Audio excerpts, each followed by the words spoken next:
قربانی کرنے کا صحیح وقت اور طریقہ بتائیں۔ قربانی کے وقت اور طریقہ کار کے بارے میں وقت کے حوالے سے یہ ہے کہ 10 ذی الحجہ یعنی عید قربان کے دن عید کی نماز سے فارغ ہونے کے بعد سے قربانی کا وقت شروع ہوتا ہے اور ایام التشریق کے آخری دن کے غروب آفتاب تک قربانی کا وقت رہتا ہے۔ یاد رہے کہ عید کی نماز کے بعد قربانی کا وقت شروع ہوتا ہے۔ اگر کسی نے عید کی نماز سے پہلے جانور ذبح کیا تو وہ قربانی شمار نہیں ہوگی، بلکہ وہ عام صدقہ ہوگا یا عام گوشت کے لیے ذبح کیے ہوئے جانور کی حیثیت سے زیادہ اس کی حیثیت نہیں ہوگی۔ البتہ حاجی حضرات اس پابندی سے مستثنی ہے، وہ 10 ذی الحج کی فجر کے بعد سے کسی بھی وقت قربانی کا عمل شروع کر سکتے ہیں۔ رہی بات جانور کو قربان کرنے کا مسنون طریقہ، تو وہ یہ ہے کہ اگر اونٹ کی قربانی دی جا رہی ہے تو اسے حلال کرنے کا مستحب طریقہ یہ ہے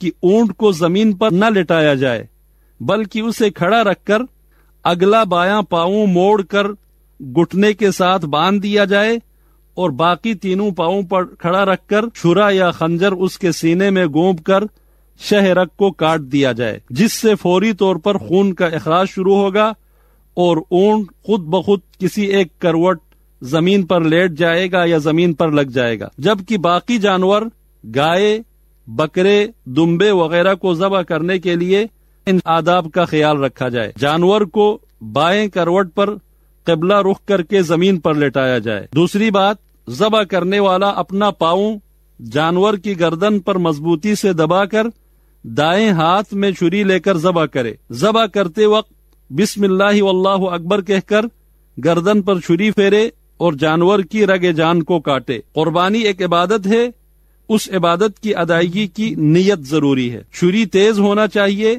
تاکہ جانور کو زیادہ تکلیف نہ ہو اور زیادہ رگڑنا نہ پڑے۔ جانور کے سامنے چھری کو تیز نہ کیا جائے۔ ایک جانور کے سامنے دوسرے جانور کو ذبح نہ کرے، بلکہ ذبح والی جگہ الگ اور دور ہو۔ واللہ تعالی اعلم۔